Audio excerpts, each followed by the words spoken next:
Hello makers, it's been quite a while since I did a vlog and a lot has happened. So I think it's time for me to, well, go through almost everything that I've been doing. At some point today, I'm gonna receive a phone call because a customer got in touch with me and they want me to print a life-size British telephone booth in a week.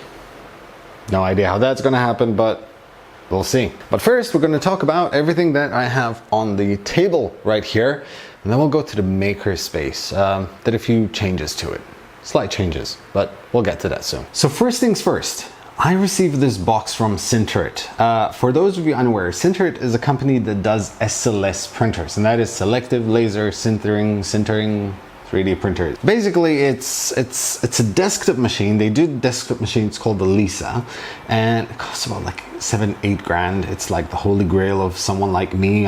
One day. And the way it 3D prints is you have layers of powder, and then you have a laser that goes through the powder layer by layer and solidifies everything. But anyway, so Sentret recently released the Lisa Pro 2, another version of the desktop SLS. Just the fact that there's a desktop SLS is already awesome. Now they've improved upon it, and they sent me a care package just with a few prints made from the Lisa Pro 2 to show you guys. Aww. So we're gonna need, camera needs to be here. So they sent this awesome package with all these printed parts. And usually when you think of SLS, it's more like one type of filament because, you know, it's powder. But they have some really interesting materials here. Like this is a tire made from Flexa Black. It's really awesome. All of these are sort of print in place. Even if there's our mechanical parts, they're all print in place. And this is absolutely incredible. We have this wajamajigger here. It's a spike snot made from PA12. I have no idea what this thing does, but you could probably put a camera in there or something. I don't know. I'm not going to pretend to know. I have no idea what this is, but it just looks cool. It's very light. Finish is just pristine. It looks absolutely incredible. Next is a Raspberry Pi case. It's a Raspberry Pi 3 B+ cover made from PA11, and this thing is actually beautiful. This can be opened like this. We have two parts. Raspberry Pi goes in there, which I actually do have a Raspberry Pi, which I will be using very shortly. So yeah, that is awesome. The other thing is this material here. This is kind of like the other one, but this is like, it feels so squishy. It's part from the printed pleating costume made from Flexa Gray. So yes, it's another flexible material in gray, whereas the other one was black. It's part of a costume, and this is so cool. Everything is obviously printed in place. Seeing as it's SLS, it does not need supports in any shape or form. And this is absolutely awesome. So thank you very much, Sentret. I am very interested in this printer. Someone who has a 3D printing farm, this would be like the holy grail to have for certain customer prints. Maybe one day. 11 grand right now is, no, out of the question. Next are my birdhouses. So recently I got some ASA filament, an unreleased ASA filament from a company. Can't say which company, can't say what color the ASA filament is or anything like that, but I'm supposed to review it. I'm supposed to test it out. So rather than pick something that's already on Thingiverse, which I kind of want to move away from for the most part and try to design something myself, I've designed a birdhouse, which is something I've always wanted. So this is my design. This was printed in Protopasta Galactic Empire, and it prints in two parts like this. This prints in one whole piece, no supports whatsoever. This prints like this once again.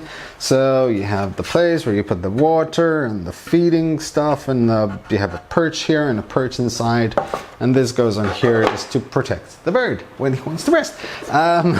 So this still needs annealing so it can withstand kind of like being outside a bit. And this was printed on the TiVo Flash. The TiVo Flash is doing an absolutely brilliant job right now. More on that in a little bit. This was printed on the Robo R2. This is printed in Hertz PEG. I think it's the copper one. Once again, same thing. Quality of this is not as good as the one printed on the TiVo for several reasons. One, for the Robo uses an onboard slicer, and you're kind of limited to all the things you can do. You're limited to the amount of perimeters, the percentages of infill are preset. So anyway, one of the things you'll notice is that you can see all these ghosting lines of the infill, and the reason for that is that the Robo R2 prints the infill before the perimeters. Now the problem with that is that when you print the infill first, the infill solidifies. When the perimeter comes to sort of print around the infill, since there is an overlap, the filament that's being laid out, which is already melted, it will take the shape, the contour shape of the infill, and this is why this ghosting appears. So when you print something, top tip here, always print perimeters first. It will get rid of all these nasty lines, but other than that, it actually printed quite well. Word to the wise, because someone brought it out, a couple of people brought it up. We don't have squirrels in Malta. So when I designed this, I really didn't think of squirrels. So apparently it might not work because squirrels can easily go in there, I think. I don't know. I have to find a squirrel, shove it in there, see how it goes. Next is my vase. This was a fun project. So this is the first vase I ever designed myself.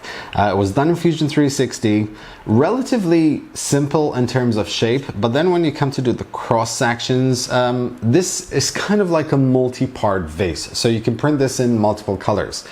But I wanted to kind of take it a step further. A while back during Wavy Wednesday, I printed this heart-shaped vase by Fernando Ayres.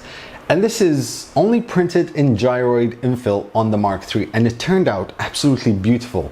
So I really want to keep on working on this kind of concept. So I thought to myself, okay, what about a vase that has both infill exposed and normal layers? And this is where this comes in. The design of this was, I think I made it too complicated for myself, but it worked, it turned out. I'm not going to do a video just yet on that because I can only imagine the amount of comments telling me what I did wrong. So I'm just going to perfect the series. But for now, I will leave links. I will post this on Thingiverse. So this is essentially a dual color print. The only difference is that I use normal perimeters, layers, and infill on the splines here, but I removed the perimeters and top and bottom layers on the parts where, well, on the inserts, let's call them inserts. And basically what happened is you just have the gyroid infill exposed. Doing this, I kind of discovered a little bug in Slicer Prusa Edition, and that is the outside of the gyroid infill. It seems like it wants to cover them up somehow. It needs to connect them. It doesn't do that much of a clean infill, whereas on the inside, the infill looks absolutely pristine and beautiful and untouched, and it only seems to does it on the outer perimeter. So I spoke to Prusa. I'll be raising it on GitHub to see if they can sort it out. But if you want to try this out, well, I'm going to leave links in the video description. There is another version. It's downstairs. I did it on the Hictop Duale 3.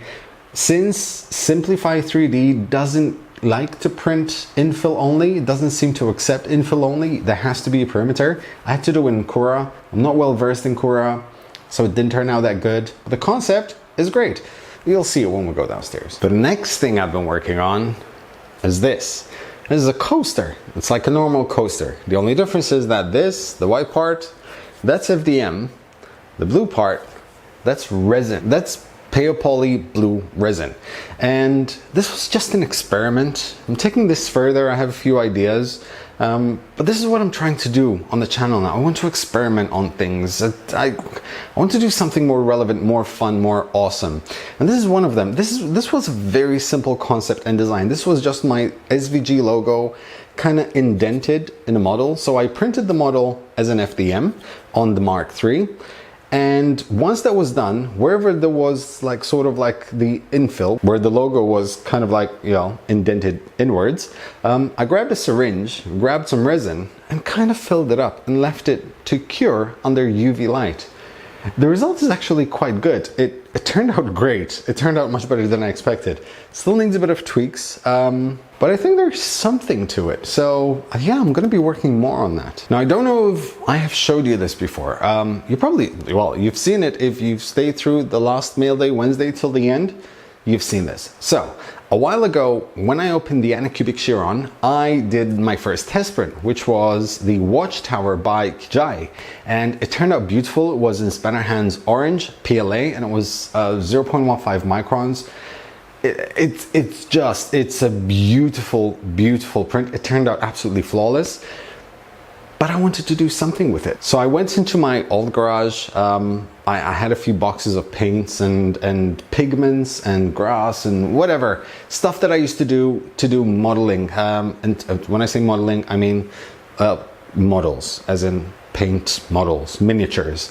Yes, that was a hobby of mine back a few years ago. I haven't touched my airbrushes or paints or anything in about 5 years. They were all locked up in a box.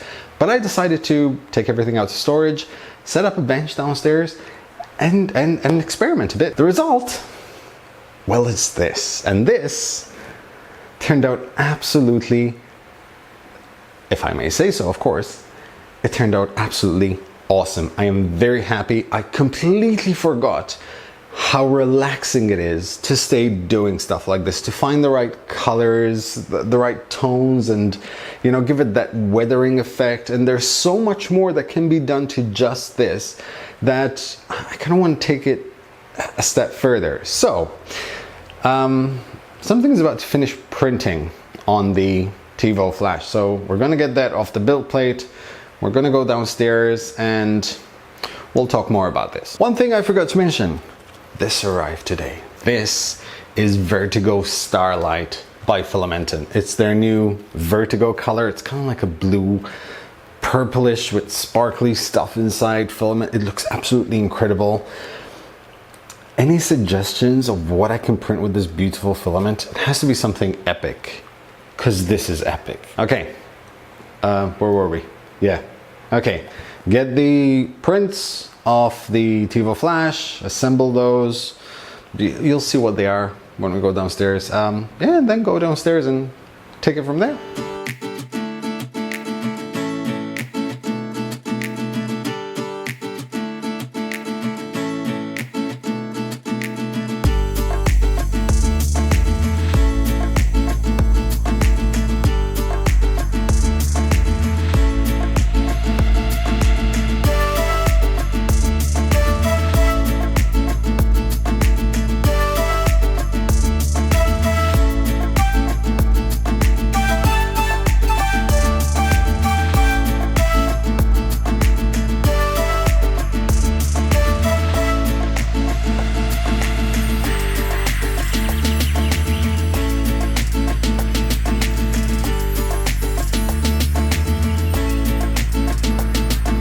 So back in the makerspace, as you see, I've done a few tweaks and changes. I now have a clean area.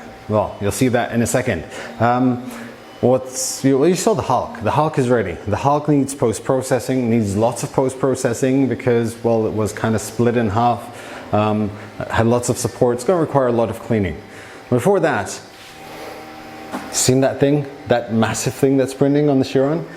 That's a leg of a trash walker. Slightly bigger than the one I have upstairs, about 350%. Yep, 350%. If you're wondering what the trash can looks like, it's this big. And I've already started using it because I already had a failed one. This, unfortunately, well, something happened and I had lots of spaghetti. Spaghetti's in here. Yeah, also, this is the dual color vase plus infill I did on the Hictop Duale 3. As you can see, the splines are in Vertigo gray, and there is the pearl blue from Filamentum as an infill, which is exposed. Unfortunately, it's not very clean, so I still need to work on this, but the concept is absolutely epic. So, back to the concept of that watchtower.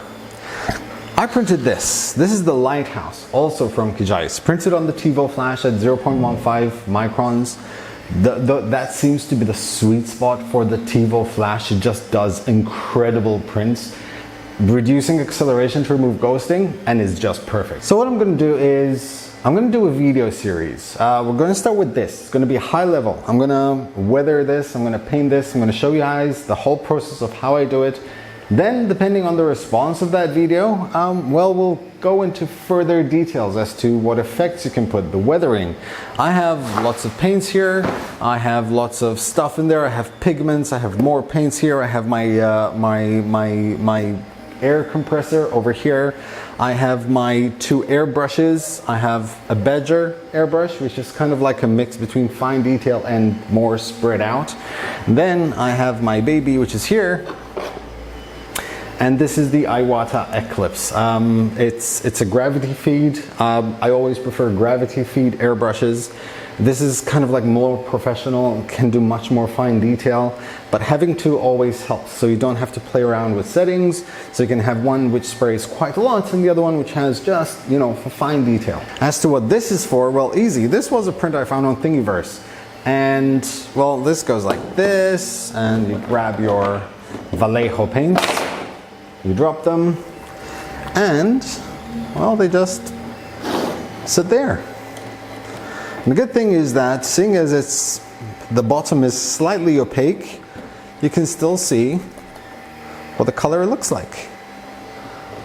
And everything is set up nicely. So I'll be setting this up. I'll be doing like a little spray booth over here, just to make sure that, you know, I'm good to go. And yeah, we'll be doing a series on weathering and painting and post-processing prints. Now, I've been doing this for quite a while. I haven't done it in about 5 years.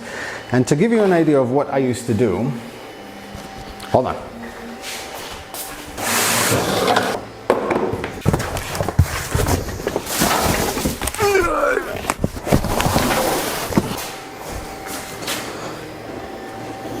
This was my hobby for a very long time. Still is a hobby of mine, still is a passion of mine, but I just never had time. And then I got into 3D printing, and this kind of took a back seat. Most of the things you'll see here, Lancaster B3, you have the M51 Super Sherman, King Tiger, lots of World War II aircrafts in there. So that's kind of what I specialize in. The last project I did was a Willys Jeep, which turned out absolutely incredible. Photo here. And that was like 5 years ago. So it's time to get back into it. So I'm really looking forward to this because I can do much nicer projects. And the truth is, after you spend a certain amount of printing for a channel, it becomes a bit stale. Like you kind of start worrying, like, what am I going to print? Like, I have printed that already, and I have printed that already. So you kind of it kind of starts getting a bit boring to the viewer, always seeing me print the same thing. So this takes it to another level. So that is it for this vlog update. If any of you also want me to put these together, whether those, it's not 3D printing, but then again, I'm still making something, let me know. Do you want to see it? Do you want to see it on a different channel? Just Joe? Maybe it's time to put something on that channel? I don't know. Let me know. Rest assured, awesome things are coming to the channel. So yeah, I also ordered some paint from Vallejo because I have, as you've noticed, I do a lot of World War II kind of stuff. I do a lot of aircrafts and tanks and all that. So I don't have like really bright, vivid colors I can use, especially on the Hulk. So I ordered some new colors. I have about 30 more paints coming in. So it'll be fun. I can do something different. I also want to do an episode of how you can change the look of something, of the same exact thing, by painting it differently. So the watchtower I did was, it looked dark and gloomy, and it kind of gave me that vibe as I was printing it. So that's the paint I got, but I could have done it a bit more light, you know, it would have been more pretty and colorful. So I'll print another one and I'll do it differently. I'll paint it differently and show you guys what can be achieved with painting. So that is it for today. Thank you very much for watching. Thank you for sticking around. This was a jam-packed episode full of updates. I hope you enjoyed them. I really need to do more of these, but have you noticed I have some light in the makerspace. I have my box lights now set up. It's still very hot in here. The fan that I have makes too much noise, so I have to stop in between takes. Actually, you know what? Let me give you an idea.